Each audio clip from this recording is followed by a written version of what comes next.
Alright, guys, let's do this. Welcome to Monkey and Frank. I'm Doe, my body's Dom, and we're gonna talk about that. And I wanted to let you guys know Instagram Monkey and Frank, man, Monkey and Frank. It's Monkey and Frank, right? So today, I'm not sure. We're gonna wing it because I have to admit, I feel sad. I woke up again this morning with the feeling of a beautiful life in front of me. Beautiful. And there's a sadness inside my heart that is just unhappy. It is me, and my goal is to look at that sadness, to stay in that sadness, to say, hey, sadness, how's it going? I know you're sad. Let's do this together. And sit and just do what needs to be done for me to be there for that sadness. For me to be there for that sadness, I need to integrate. And integration for me is talking out loud, talking to this body with my awareness in a way that makes me feel really insane.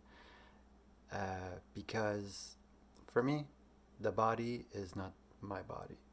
My mind, my thoughts, my feelings are not my feelings. I've had the experience with the mushroom where she totally took my feelings, put them there, and said, look what's going on. So I understand it could be a trick of the mind, let's say. It could be. But then there's the other fear that's stopping me from living, and that's the fear of death. The fear of believing in something greater, because not that just going in the ground like the atheist way is a bad thing.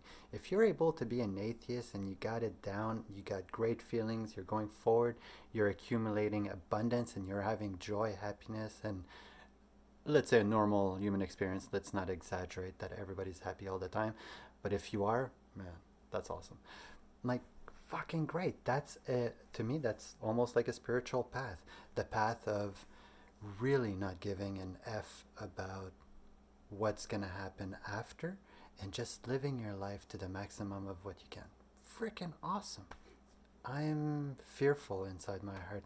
There's a fear, a shame, whatever you want to call it, but as much as I want to say that I don't give an F, I do. I am full of passion, full of love, full of anxiety, full of energy that is, for me in my journey, I guess, meant to be. So I'm looking at it, and I have to, from the mushroom, from ayahuasca, from Peru, the one thing that is very just drilled into you non-stop, even with spirituality, is that you are perfect. Stop being hard on yourself and give yourself a break to enjoy, love, grow, and have experiences without that baggage of your trauma, of whatever happened to your physical body in this life or in the previous life. I'm really starting to believe about. I've had a couple of experiences and it's magical. But to say that, how do we go through this? How do we do so that for the people like in the camp that, life is just not working out, really not working out, not having any friends like me, well, no, it's not true. I shouldn't say that. Just see, negative way of thinking. That's how to reprogram your mind to be able to get on the straight path of, well, for me, archetypes. Seeing myself as something I need to take care of, something I need to grow, something I need to love. And that one's hard to, that one's the hardest for me. How to grow to love yourself. Like, even as I'm making these videos, it's not enjoyable. I'm feeling so much shame. It's not that I don't want to do it, because I've seen the result of doing shame resilience, and to just sit in that, like, I feel it, like, so much. To sit, to observe it. And I want to talk about archetypes. There's so much to talk about. So let's start with the archetype, the feeling of feeling insane. So there's a few ways that Mother, this reality, this illusion, showed me about archetypes. The first one was with knowledge, friends, people, book, Nietzsche. By the way, I'm dumb as a post. I don't even know the famous anything. And so, knowledge. They talk about when I was growing up, I don't know if you had that phase, but Harry Potter, uh, wizard, and because of my extreme panic attacks and feelings, I was thinking like, man, with this amount of energy, I could levitate a house. And I would play with that, and I would do spells um, to to kind of get that energy focused into something.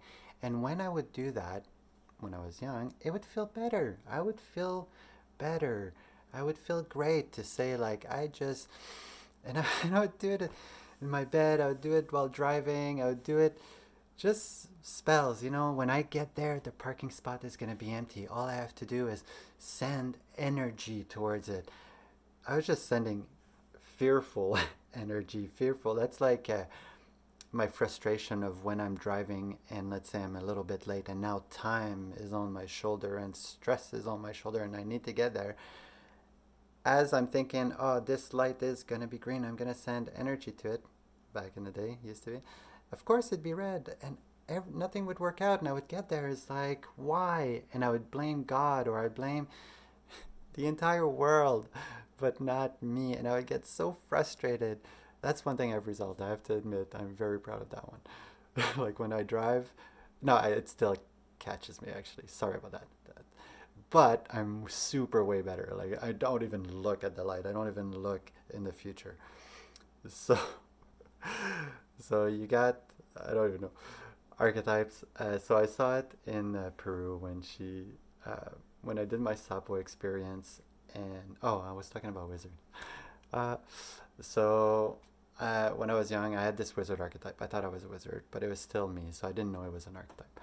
When I get to Peru and I do the Sapo experience, and she takes my entire warrior, but it's not a warrior. Now I call it a warrior, but it's a big, big, big monster that I thought was just not me. She put it out on the pillow, and for a full afternoon, I was free. And that solidified, like, my feelings are not my feelings. Like, this one medicine was able to take all of my body trauma, the physical trauma, and put it aside for a full afternoon, and then take ayahuasca, and she puts it all back in. And when she put it all back in, the image and the vision that I got was of a monster, of a big gorilla, dark monster thing, and red eyes. And even I was scared of it. I was like, as if you're putting that inside of me. And she's like, that's you. You need that. You can't run away from that. That monster would have gotten back in without my help. But now I'm showing you a big contrast. So appreciate what's happening. And I was grateful. Not happy, but grateful. The other time that I was shown archetypes is in the mushroom trip part number 3, when I took the cannabis at the end and everything started to scream because everything was dying, and then I died and I woke up and it was like, hey, we're doing it again, dying and dying and dying. You'll be doing that forever, yay. And for them it was like something that they had seen over and over again, but they went in the darkness of suffering with me because it's part of life. So when you are dying and you're feeling, or like me, full of anxiety, and you're feeling down, that feeling is not judged on the other side. That feeling is part of it. Like, it's dark. You go into the darkness and you die. But as soon as you die from all of that suffering and the implosion of like your, like everything going inward, boom, bliss, pure bliss. And that happens all the time. You do magic mushroom, whatever, as soon as you surrender to the experience, poof, bliss. And then, or you get to the next stage, and pop, pop, pop, pop, pop. It's always about surrender, but they say, oh, yes, I'm very good at surrender. Uh-huh. it's all about, have you experienced that feeling before? Have you experienced the most insane fear that you could have died from that fear?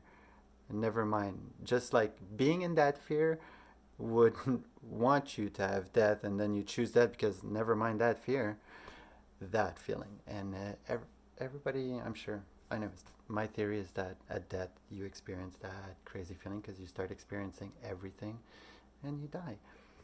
So archetypes, when it comes to archetypes, as you can see from my story, is an idea of using creativity and imagination really to your benefit, to allow your inner monologue to be free in a way that you can just relax and observe it and say, that's not me. Because for years and years and years, and even now, when I have a bad thought that comes into my mind about my shame, about, no, I don't know what I did, shame, let's say for something that my wife does that just drives me insane, I feel ashamed of having that thought, and that's where the loop comes in, and then I'm unable to get out of it, and I'm just frustrated, and it happens with everything. So was it a symptom of, it doesn't matter how I got it, it's in me, and to try to change the groove and to really take action is something so difficult, but I'm doing it. I want to swear often. And so, yeah, archetypes. Let me know what you think. Like, really, have you had experiences of having a part of yourself just be shown outside of yourself and had talked to you, even without psychedelics? People that have, I feel like, mental disorders and they talk to others, don't listen, and I don't know what they say to those people, but they should encourage the monologue, encourage courage, encourage courage to speak back, or to really like form a relationship as well with like other state of mind through breathwork. Because they say that in ayahuasca, if you're like close to psychotic, don't come and do ayahuasca because it's gonna trigger it, right? And yeah, obviously, like, because you're, as soon as you experience another state of mind and you're already fragile at not wanting to experience maybe a different state of mind, or it's too scary, the idea like of death, that's another state of mind that I'm scared of, that I don't really want to jump into, but I'm doing psychedelics to kind of experience it's not, yeah, to just experience, so that I can sit in this soup and learn to be one with it. Because I truly believe in source, and that the idea of all feelings are, that comes from my fourth ceremony, that all feelings are valid, required, necessary, important, full of love, based of love, like the base is love. If you have a fear, it's because you're loving something. I love this object so much, I fear it to be broken. I love this person so much, I fear her cheating on me.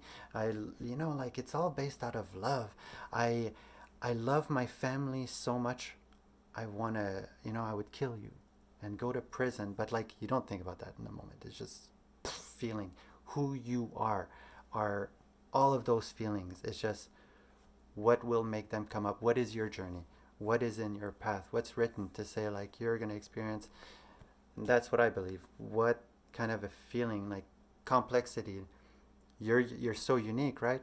So every unique interaction, from just the matter that all of the unique action that happened in your life in your past that made you who you are, that's insane. You already know that. Archetypes. Be crazy with me. Monkey and Frank, Instagram, Twitter, everywhere, man. Just Monkey and Frank. And come down the rabbit hole with me. It's going to be awesome.